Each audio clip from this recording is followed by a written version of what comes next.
Okay, let me tell you the four. Let me tell you four strategies on how to actually apply law of attraction in your life. Okay. First,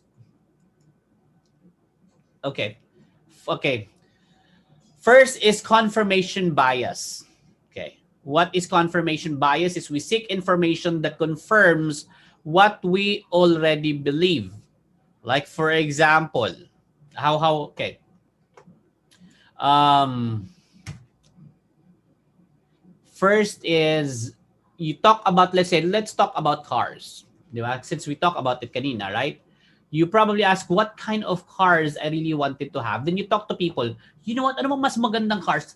Honda ba or Mazda? Di ba yung mga ganon? And then somehow you try to you try to get them talk about certain things that you feel they are expert, di ba? They're expert in subject matter.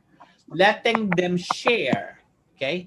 Letting them share somehow what they believe is somehow trying to confirm your likes, confirm your beliefs also, trying to reassure na tama nga yung aking hinala. 'Di ba alam mo yung ganun? Tama nga yung hinala ko. 'Di ba? Tama, you somehow give the credit to the person na alam mo ba, ito rin yung gusto kong malaman eh. Tama talaga yung sinabi mo, right? Na ito talagang gusto ang magandang kotse kaya I think ito yung gusto ko. And usually people when they think that they are helping a person, what they usually do is they would actually say, he became my friend. He became my trusted person kasi we already have this connection, 'di ba? We already somehow sink in by thoughts, right? So number one is confirmation bias. Okay? So you can probably talk to people, think about, alam mo, ano kaya ang, somehow, I could probably ask a question like, ano ba ang mas magandang gawin dito? Pinturahan ko yung bahay, blue ba or green? Di ba? Sabihin mong, kasi sa akin medyo matimbang sa akin ng blue, pero nakikita ko rin yung effect ng green. And then when they share something, they start sharing their own thoughts, you would actually see, sabi ko na nga ba, yan din talaga ang gusto ko, right? And people, when they think that you're always agreeable to their ideas, more likely will go with you, right? Kung hindi mo siya laging di ba? Kung lagi siyang nag-agree sa'yo, then he is a good companion, right? So, you actually, how you see the world, your worldview. That's what it means. If it confirms, it reaffirms what you already believe, di ba? Then, he is yours. Okay? Now, if he doesn't agree with what you said, okay, you do not argue, you would not fight, right? You somehow try to listen to them, somehow trying to see where they're coming from, and then also seeing that they are helping you. Okay? People likes to help. Okay. Number two. Okay. It says, I notice things, but I don't pay attention to it. Okay. This is a hard, this kasi alam mo ba, mahirap kapag guilty ka. Alam mo yan? You notice things, but you are not paying attention to it. I think that is really, really true. Kasi we only pay attention of the things that we are interested. Tama ba yon? Aminin nyo, kahit na pag magkwento yung mga anak ninyo, yung mga kaibigan ninyo, yung mga family members, na isang bagay na they're so excited and you are not paying attention to them. Tama ba ako? Right? And guess what? What do you think be the result? What do you think is the result kapag yan ang ginagawa nyo? Do you think you are actually helping them draw closer to you, or you drive them away? Diba? Kung minsan parang, ano ba yan? Diba? Para namang walang kalatoy-latoy. Ako, excited ako magkwento tungkol sa napanood ko. Siya, baliwala lang. Right? Or I'll give you in a corporate setting. Your subordinates, not subordinates, the person that work with you, probably you're the supervisor. Then suddenly sabi niya, alam mo ma'am, alam niyo sir, I think I really have a good idea. And for some reason narinig mo na yon. Alam mo yan, sabi ko parang alam ko na yan. Parang at the back of your mind, alam ko yung idea na yan. Alam ko saan ka patutungo. And then sa mga, di ba? That's exactly how other people, when other people do, when they are not interested. Okay. Okay. Sige. Okay, maganda yan, ha? Sige. Pag-isipan namin. And then that's it. Now, people can tell. They can tell. Now, if you are like that, I mean, if people are doing it, you would actually say they are actually drawing away people from them. Di ba? Mapapansin nyo, I really feel hindi naman ako na-appreciate ng aking boss. Right? And at the same time, likewise, if you really wanted a person to na masyadong na madikit sa'yo or become attracted to you, basically try to listen to them. The best example is actually kids. When kids, actually, that is actually my challenge sa inyo. If you want to practice this, coach, the secret number 2, try to ask the little kids to talk about anything, like what they like, the colors they want, right? The movies they've watched na they can't remember. Tapos listen to them kahit na ayaw mo. That's actually a good training. Few years ago, when I was a young missionary, when I was a young missionary, that's actually a good training of mine. I tend to listen to kids kasi it teaches me patience to listen. Kasi the hardest part for a person is to listen. Madaling magsalita, but it's really hard to listen.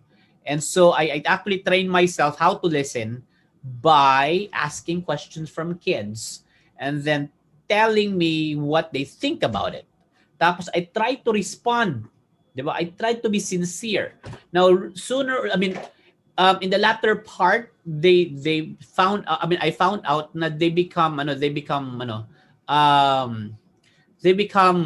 a friendly sa akin, and I remember, I tell you one story. This kid, I think he was like 9 years old, as far as I can remember. Back then, he was 9 years old. I was teaching him.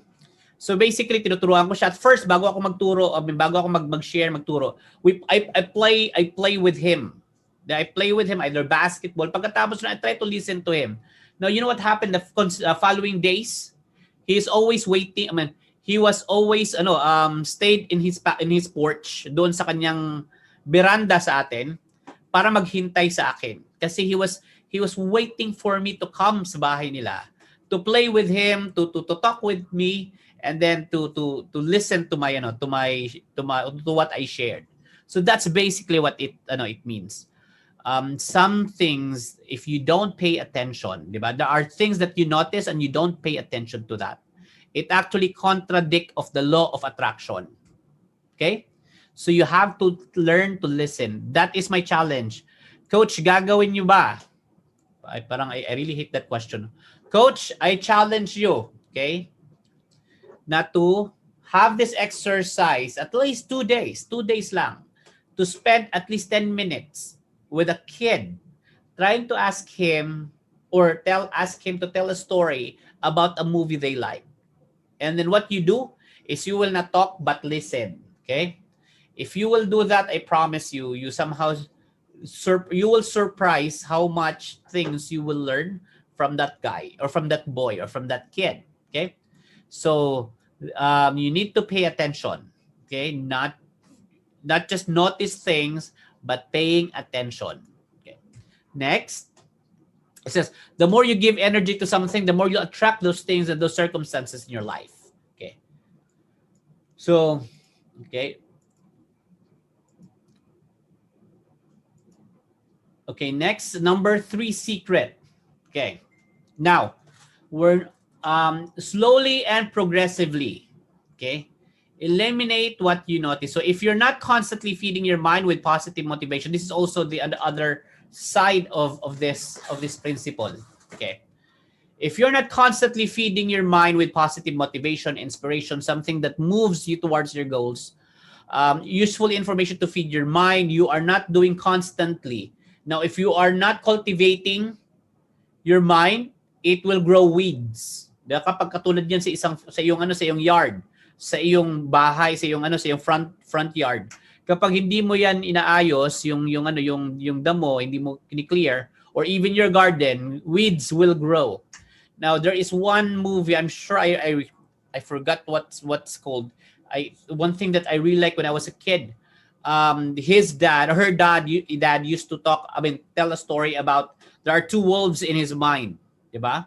The good and the bad wolves. And sabi niya ganun, and they're fighting each other. And then the kids say, who won? Sabi niya, the wolf that you feed. Okay. So basically, if you're feeding the white wolf, the good wolf, then more likely he will win. He will survive. But if you're feeding the wrong wolf, basically it will cause you harm. Okay? So that's why if you're not going to constantly feed your mind with information, positive thoughts, you put like inspirations. Now, it helps if you are a if it helps if ikaw ay nagbabasa every day. It helps if when you wake up in the morning, you are reading your scripture. It helps if you are prayerful, kapag lagi ka nagdadasal, kasi it actually gives good feeling, right? It helps pag every morning you greeted someone. Okay? Coach, every morning ba may binabati kayo ng good morning? Okay? Bumabati ba kayo? Sa iyong paggising mo, binabati. When you wake up in the morning, pag nakita mo yung husband, you say, good morning, dear. Or your kids, good morning, kids. Right? Is that what you do every morning? If you're not doing it, try it. It's one of the best thing that you can do in the morning, right? You'd say good morning, right? And at the same time, alam ko every morning the first thing after is you are holding your cell phone. Tapos titingnan mo kung sino nag-message sa'yo, right? Yan ang ginagawa ng karamihan. Pero if instead of doing that, why not like greeting your, let's say, good morning, diba? Good morning, coach. Good morning, friend, right? Your mom. Good morning, mom, right? Always have or start in a positive morning kasi it inspires you. You start in the morning with good inspiration, and at the same time you start creating a goal. Now, a person that somehow does that, it actually somehow there's a glow in him. Para sabi, alam mo ba, ba't kaya siya laging positive? Bakit kaya siya laging masaya? Ang people will actually attracted to you. Why? Kasi you actually seems happy and you are not affected with stress, you're not affected with problem. Diba? Tama ba ako? Diba? Okay? So, dapat every morning do that. Diba? Okay, gusto ko sabi ni Coach Lorna, every morning, diba, nag-mass siya. That's nice. Diba? You attend the mass. Diba? Somehow, it actually gives good spirit in you. Right? O live mass, that's nice. Okay, usually mga 30, 45, mga 45 to 1 hour. Tama ba? Masses is like 45 to 1 hour. Okay. Yeah, it's nice. Alam mo yon? You have 12 hours or let's say more than that. Let's say 19 hours. Diba? You probably have, let's say, 15, 16 hours for yourself. Give 1 hour basically for your spiritual strength. Diba? To nurture your spiritual strength. That's nice. Okay? So when you see that you need to understand, okay, that when you do this, it's actually like saying you're shaking the universe to be favored sa iyong gusto, right? Kasi you want it to be happy, walang negative vibes, right? So, or alam niyo ba kung minsan kapag ikaw pumupunta sa garden, nagdidilig ka, kinakausap yung mga halaman, it actually gives good feeling, right? Coach, when people see you doing that, right? People impress. People will impress. Tapos work na. Sabi nga ni partner ni Coach Lorna, then work. There's one person. Sabi niya, you know what? There's one guy. I am seat belted. Yeah. Yes. Gusto ko nakita yan. Kanina kasi ay lumaki ako sa kiyan. Okay. Take. Okay. Alam nyo sa ma'am, okay. Coach Teresita, you're raising your hand. Okay. Okay, are you ready? Okay, go ahead. Are you okay? Do you want to share something, Coach Teresita?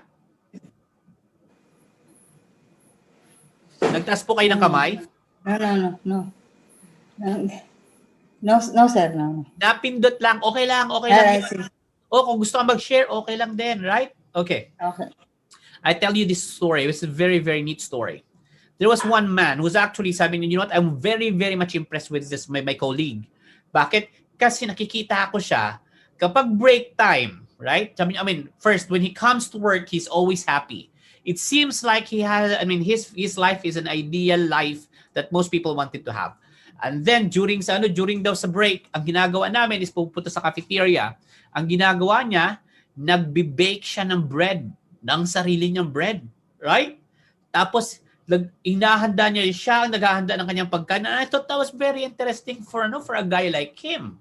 So somehow I was tend to be interested about what he does that makes him like that. And you know what? And he became like a really good friend. Kasi he tried to investigate kung anong ginagawa niya, kung anong routine ang ginagawa ng tao kasi he wanted to become like him, right? So that's basically what I'm trying to share, Coach. When you do positive things, people are watching you and they want to be with you, right? So that's why when you share an opportunity for them, 70 to 80% they go with you not because they believe sa opportunity, but because they trust in you, right? So they want to be with you or they want to be like you, right? Maniwala ka when someone offer an opportunity, right? First thing that you would actually ask in your mind, okay ba tong taong to? Mapagkakatiwalaan ko kaya siya? That's basically the first. Well, the next is, yung offer niya okay ba? So it actually starts with trust to the person who offers the opportunity. Then next is the opportunity itself. It's really hard kasi kung minsan kasi if you're going to listen to the opportunity first before trying to check on the person that offers the opportunity, kaya maraming naloloko kasi nasisilaw, right? So that's why ang mga tao nowadays, because they're being smart, right? They become so smart that they actually check first the person bago yung opportunity. That's why law of attraction works. When they see good things in you and they wanted to become like you or to be with you, right? So you feed your mind with positive motivation, inspiration, something that moves you towards your goal one step at a time. Okay? Because if you're not doing it, negativity sneaks in. Weeds grow in your life that will somehow give you bad impact. Okay? Okay.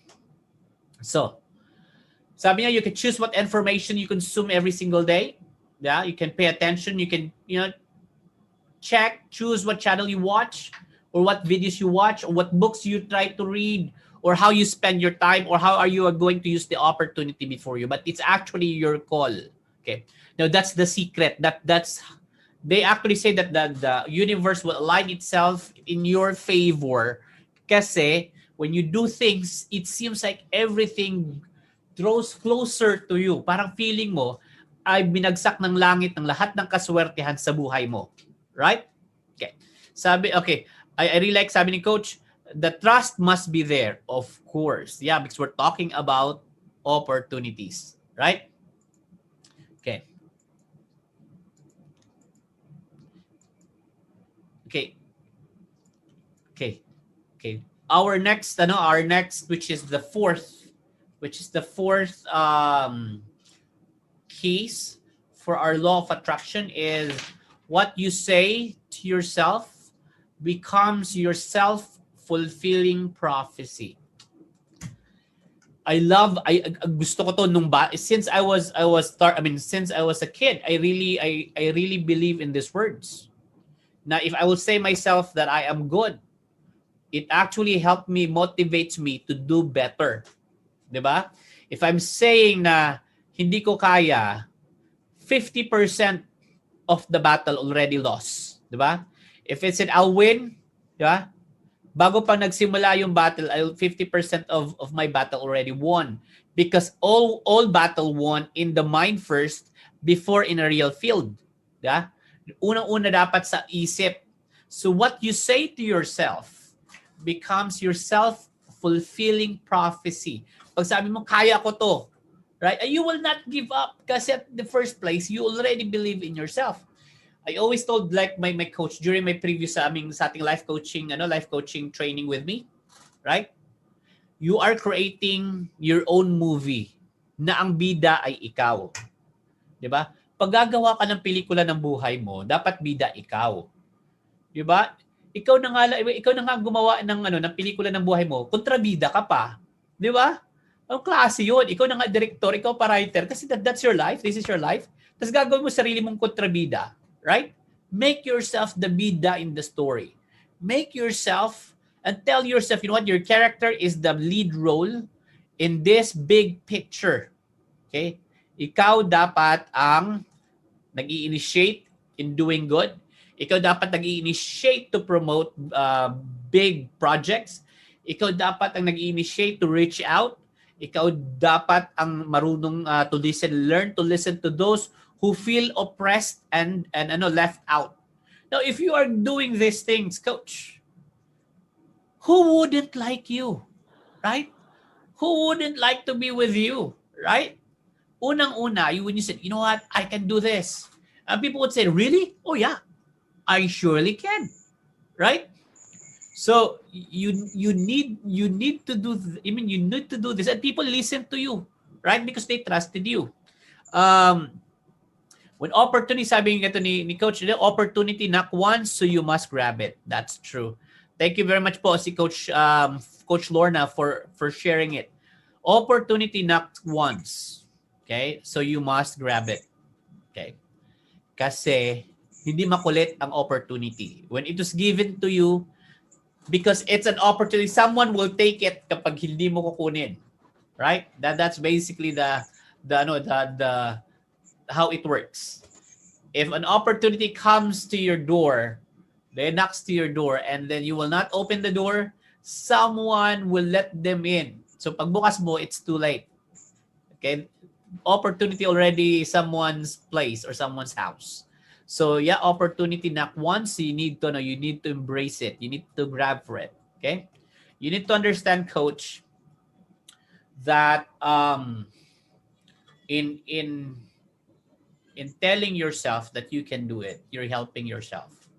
By telling yourself na you are the leader, it actually reminds you your responsibility to become a good leader, right? When you tell yourself you can do it, you actually telling yourself, no matter how hard life would be, or this challenges, or this business challenges would be, since sabi ko yayaman ako.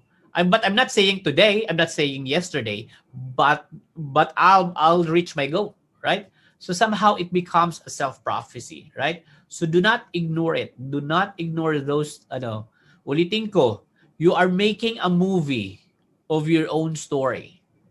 Huwag mo namang gawing kontrabida ang sarili mo, okay? Make it sure that you are the leading man. You are the best man or woman or the best character in that picture. Okay? I tell you a very interesting story. I used to, kasi when I was a missionary, we have partners. Meron akong partner. Ang aking partner was an American from Indianapolis. He gusto niya snow. Gusto niya kasi I actually serve with this guy sa US. And what's weird about it, kasi ako galing tropical country, I don't like cold. Siya naman galing Indianapolis. Gusto niya ng snow. So this one morning, we actually said, okay, let's have a dare. So ano yon? Sabi niya ganon. Sabi niya sa akin. Sabi ko, ano yon? Sabi niya, I will dance for a snow and it will snow. And who would believe that? Sinong maniniwala ng ganon? Na sasayaw daw siya ng snow dance and it will snow. Sabi ko, come on. Diba? So you know what? Okay. The deal is on. Okay, go ahead. Diba? You know what he did? He went to into our yard sa likod. Diba? He started dancing. I mean, dahil may friends naman, so it's just me and my partner in the area. So he started dancing, he said this is how how to do a snow dance. Guess what? 15-30 minutes after it snowed. And I was like, my jaw dropped and said, you must be kidding me. Diba? And he was laughing at me. Diba? Sabi niya, I told you. Diba? I told you, partner, it will snow. So basically, I started, believing that if this guy said he will do it, it will happen.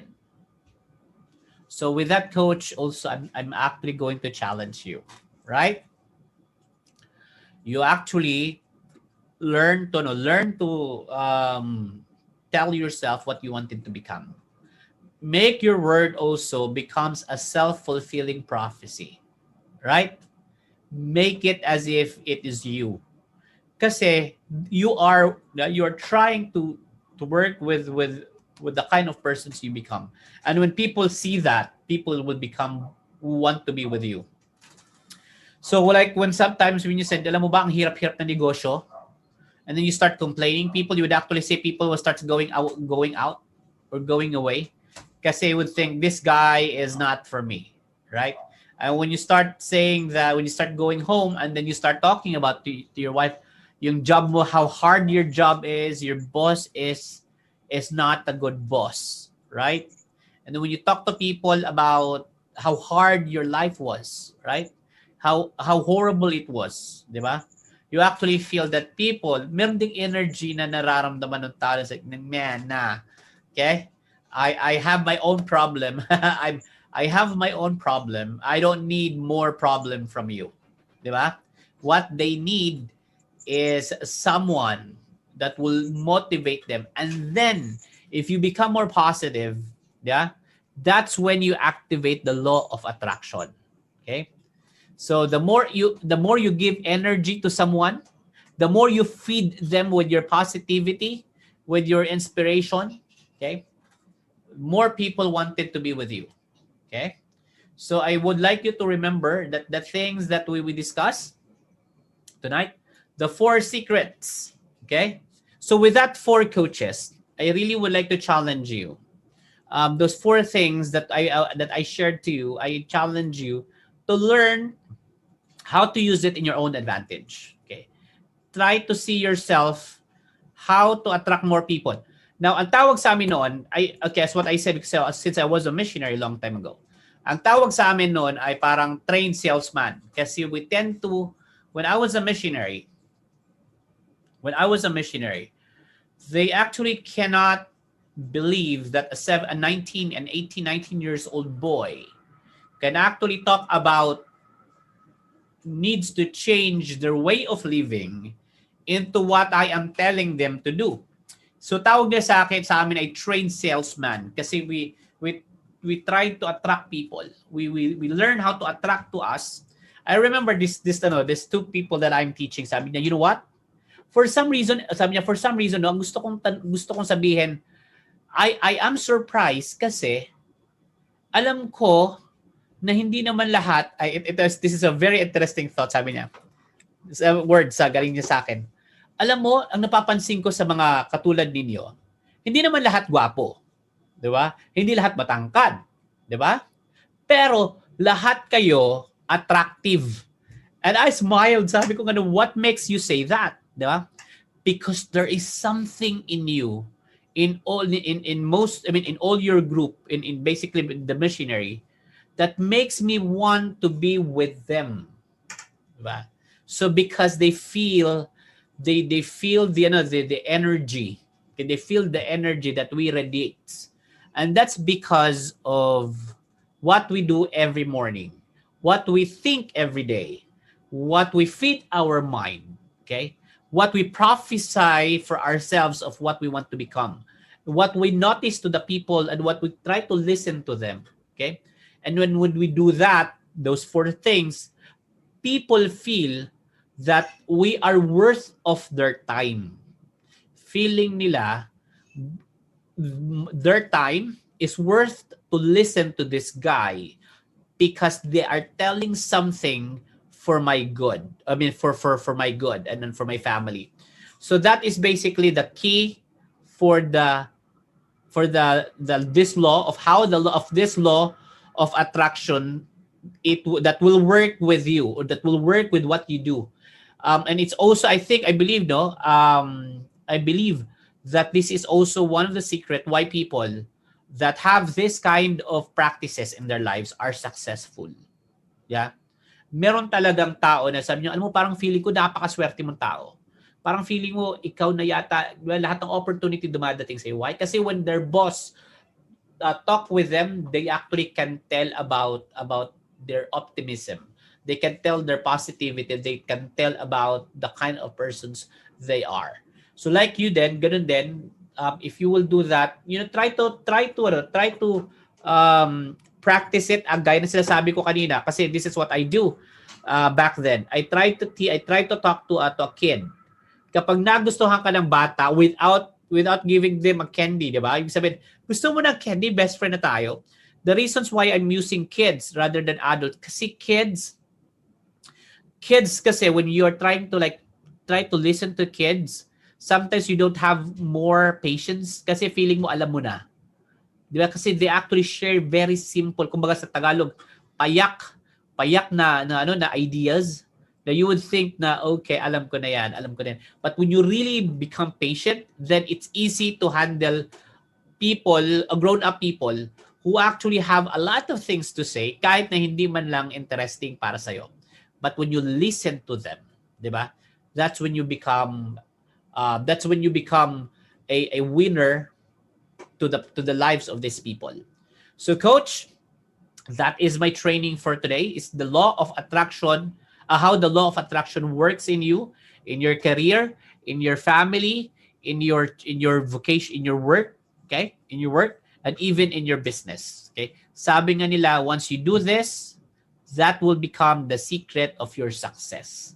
Okay, with that, Coach, thank you, and I'm now going to give the time to have Coach Bryle. Coach Bryle. Ayan, so I hope you learn a lot sa class ni Coach Ryan. Okay.